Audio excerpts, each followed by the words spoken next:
में एक ही दिख रहा है मुझे, असदुद्दीन ओवैसी जी, जो गरीब लोगों की आवाज बनकर वहां पर सुनाने के लिए जो कोशिश कर रहे हैं। राजनीति में ना तो कोई स्थायी दुश्मन होता है और ना ही कोई स्थायी दोस्त, लेकिन तेलंगाना की राजनीति में जो हो रहा है उसे देखकर गिरगिट भी शर्मा जाए। कल तक जो रेवंत रेड्डी असदुद्दीन ओवैसी को आरएसएस का एजेंट और बीजेपी की बी टीम कहते थे, आज वही रेवंत रेड्डी ओवैसी को गरीबों की आवाज बता रहे हैं। और उधर ओवैसी साहब जो कांग्रेस को जालिम बताते नहीं थकते थे, आज रेवंत सरकार के साथ बिरयानी का स्वाद ले रहे हैं। आज की बड़ी पड़ताल, क्या हैदराबाद के पुराने शहर और गांधी भवन के बीच कोई सीक्रेट डील हो गई है? क्या केसीआर और उनकी बीआरएस को मिट्टी में मिलाने के लिए ये दो धुर विरोधी एक हो गए हैं? आज हम खोलेंगे इस नई जुगलबंदी के सारे कच्चे चिट्ठे। आप बने रहे हमारे साथ। राजनीति की याददाश्त बहुत कमजोर होती है, लेकिन ओएनओजी न्यूज की नहीं। 2023 के विधानसभा चुनाव याद कीजिए। रेवंत रेड्डी ने कहा था ओवैसी बीजेपी के हाथ की कठपुतली है।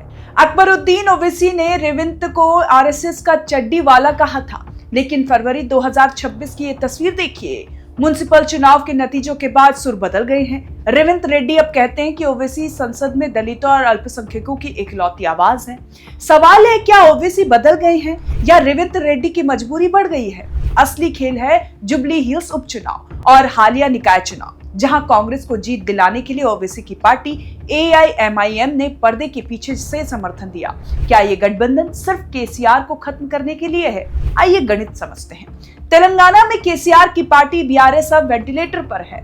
रेवंत रेड्डी जानते हैं कि अगर उन्हें 10 साल राज करना है तो मुस्लिम वोट बैंक को पूरी तरह कांग्रेस की तरफ मोड़ना होगा, और ये रास्ता चार मीनार के नीचे से होकर जाता है। वहीं ओवैसी के लिए भी खतरा बड़ा है। तेलंगाना में कांग्रेस लहर में ओवैसी अपना किला बचाना चाहते हैं। अगर वो कांग्रेस से लड़ते हैं तो मुस्लिम वोट बढ़ जाएगा और सीधा फायदा बीजेपी को होगा। एंगल समझिए। पहला, मूसी रिवर प्रोजेक्ट। ओवैसी सरकार के इस प्रोजेक्ट का समर्थन कर रहे हैं। दूसरा, 4% मुस्लिम आरक्षण। रेवंत रेड्डी इस पर ओवैसी के साथ लेकर चल रहे हैं। बीजेपी का डर, दोनों को पता है कि अगर वो आपस में लड़े तो भगवा लहर उन्हें बाहर ले जाएगी।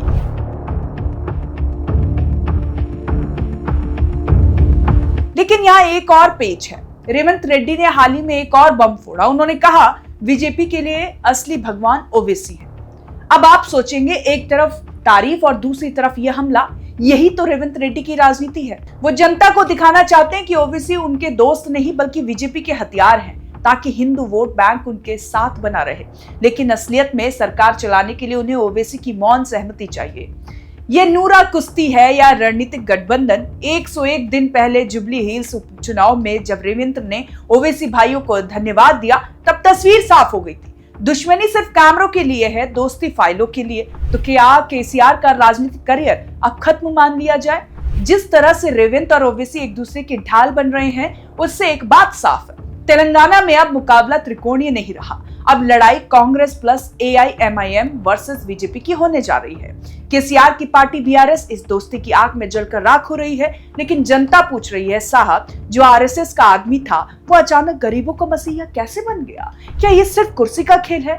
आपकी क्या राय है? क्या रेवंत और ओवैसी की ये जोड़ी तेलंगाना का भला करेगी या ये सिर्फ एक सियासी ड्रामा है? कमेंट्स में अपनी राय जरूर दें। ओएनओजी न्यूज के लिए मेरा नाम साक्षी शर्मा और आप वीडियो को लाइक शेयर जरूर करें। धन्यवाद।